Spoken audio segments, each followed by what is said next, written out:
Well, you got a top 5 team on the road. They play well in their building. It'll be a hard game for us to win. They defend. Let's put it this way. They were an Elite 8 team last year. They should have been in the Final Four. One game short of that. And they got everybody back. In college basketball isn't what it was a year ago. So that's how good a challenge, or big a challenge, and how good a team they are. When you say they have everybody back, is it a bit of a break, though, that they're without you yet? It doesn't matter. I mean, when you got a bunch of guys that expect to win and they're that good, they'll make up for that. Frank Martin said today, the key with them really is your guards have to be good. You have to get strong play out of those guys. How confident are you in your guards going in? We all know that, and our guards know that. This is the challenge. I mean, you can't make excuses. You can't cop out. Here it is. All right, let's show what we are. Our team's getting better. Our guards are getting better. Our bigs are getting better. We're getting better as a team. We're being more efficient. Turning it over a little more than we'd like at this time of the year. But you got to guard these guys and guard them off the three-point line, and you also got to be strong with the ball. What Frank is saying is their scoring is from the three-point line and off of turnovers. And when a team scores from the three, they're averaging 11 makes in our league right now. That means that they're shooting them whether you guard them or not. And if they're going, you tap them on the butt, say, next game. If you're all over a guy and he's still making them and banking them and all that, next game. But the turnovers you do have some control over. So that's what Frank was talking about. Your guard plays, they've got to be good so that they don't get into that race where they're scoring from the three and off turnovers. How much in there that he feels like this is the kind of game he's made for? Do you like hearing that, or does it terrify you? Good. No, I'm happy. I'm happy. Let them go in there and do it. This is all an experience for these guys. We're that young. We're still, we're talking life lessons with these guys. We had 2 last night that we talked about, 2 chapters, and we go over them, and everything is about things that these guys have never experienced before. Playing down there, these guys, other than Kyle, who probably, if I look back, probably played very few minutes down there, they haven't felt this down there. They have, played a team that's been there, done that, and a team that's hungry to beat us. As young as you are, John, why have you been successful on the road, do you think, as a team in the SEC? My teams historically have played better on the road, and I don't know why. Maybe being at Kentucky, it's hard to play at home. You're supposed to win every game. I don't know, but we've played better on the road than we have at home. How much does Nerlens protecting the basket help the three-point defense in terms of you can go out there and put more pressure on him? Because he don't doesn't matter if they're going under ball screens. And, one of the things we're going to talk about today is what is selfishness? What does being selfish mean? And I know most of them will say, well, you shoot too much, you hold on to it. No, it's selfish if you know you're supposed to go over the top of a screen and you choose to go under. Your job is to do X, Y, Z, and you choose not to do it. That is very selfish. So they don't see that as selfish. It's just, well, I just don't feel like doing it. It doesn't mean I'm selfish. Oh, you are selfish. And so it's all stuff that we're learning here because on our team, the balanced scoring, and every year I've been here, this is my 4th year, we've had balanced scoring every year. And if you look back historically over my teams, all balanced scoring, balanced shots taken, that's not what selfishness is in our program. It's doing what you choose to do versus what the team needs you to do. And we still have some of that, and we're going to talk about that today. You may say, that's the kind of stuff you're talking about? Yes, every single day.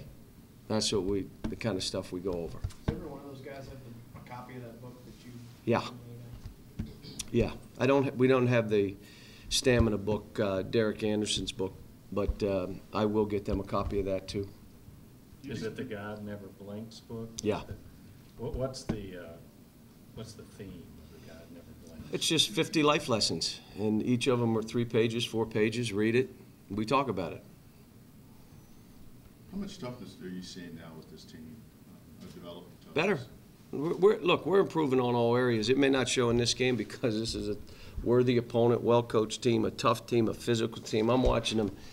They bang and bump and grind, and their guards really attack. I mean, if you're in a cool mode, you're getting killed in this game. You got to be trying to survive every bounce of the ball, every trip up and down. You're trying to survive. If you're in a cool mode, like I'm going to bounce it high, and you're getting killed in this game. You gotta know what the game is, accept it, not be selfish, know what the team needs you to do, and just go out and do it. You do it for 40 minutes, you get a chance. It's just hard to do it because they put a lot of pressure on you, and they're a very good team. Do you think Jared's progressed to the point where you can count on him for 50 Absolutely. minutes against Absolutely. Absolutely. Yes. And everybody's watched it. You stick him in the game, he just plays his butt off. And then everybody says, why won't the other guys watch that and do that? He's doing it. Doesn't mean he makes every shot. Doesn't mean he doesn't turn it over. Once a game, he's going to get it stripped. Accept it. Don't get mad, coach. He's going to dribble down. The guy's going to take it from him, shoot a layup. But his energy, his effort, his toughness, everybody watches. Just, guys, play like that. Well, I don't have to. Why? I'm better than that. Well, not really.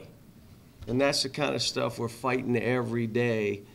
But when we get, it's like Kyle in practice. Why should Kyle practice like that and no one else? Same deal. And what's happened is everybody is starting to elevate because of Willie's energy, Jared's energy, Kyle's practice habits, and all of a sudden because Archie's practice habits. And we're starting now to take that climb that you have to be to have a chance to do something. John, how much can you learn? Go ahead. How much can you learn from how Arkansas beat Florida? Well, the best thing I can tell you, if you come out and you make 9 out of your first 10 shots, you really have a chance of getting them. If Archie is the first guy in, the last guy out, coming in at night, it sounds like he's doing work-wise everything you wanted to. Okay, here's what you have to do. You have to lose yourself in the team. That's where he's not yet.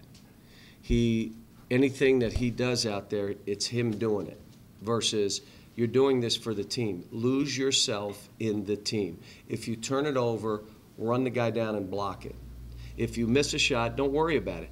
Don't be selfish on defense now and go under a screen and give up a 3 or stop playing or not block out. Lose yourself in the team. Everything I'm supposed to do on offense, I'm doing. If I don't play well, I'm going to play hard. I watched Michael Gilchrist against Florida in the championship game or the semifinal game in the tournament. He played awful. He played as bad as Archie played last game. But he fought and tried and came up with the 2 winning rebounds. He turned it over, missed every shot, missed free throws, but he had lost himself in the team like Anthony did. And you don't worry about it. You just keep playing. We're not there. We're trying to establish, here's who I am as a player. Don't worry about that right now. We got 8 games left. Lose yourself in the team. It's hard, though.